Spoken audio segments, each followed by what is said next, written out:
طيب خلوني أشرح لكم إيش مكونات البوكس. طبعا البوكس متكامل، عناية للجسم، للشعر، وللوجه بعد، كلها في بوكس واحد في 5 منتجات.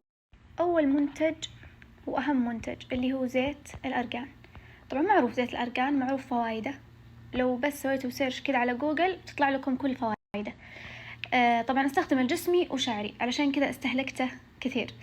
جسمي بعد كل شاور، وبعده أرطب بالكريم، واستخدمه لشعري على أطراف شعري، مرة يرطب وبطل يخفف من نفشة الشعر.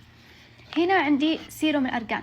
السيروم أحط يوميا مرة أو مرتين في اليوم، 4 قطرات على وجهي، وبعد كذا أدلكها لحد ما تمتص البشرة، بعدين أرطب بمرطب عادي، أستخدم مرطب كيوفي لوجهي.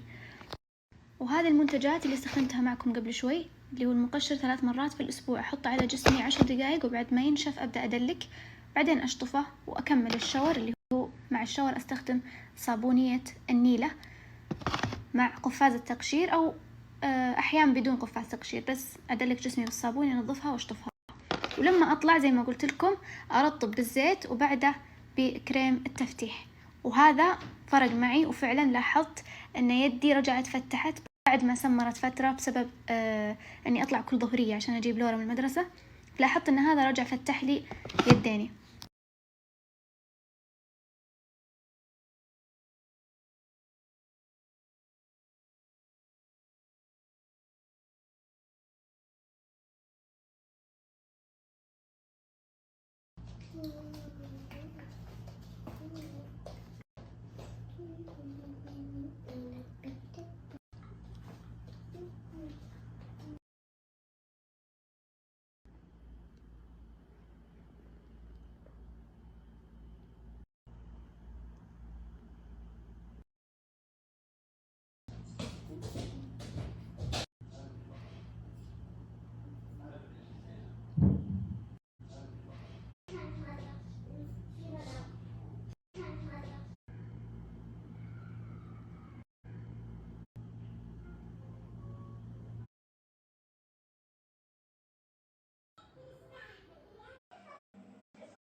الكواية البخار يجي خلوني أوريكم بعد.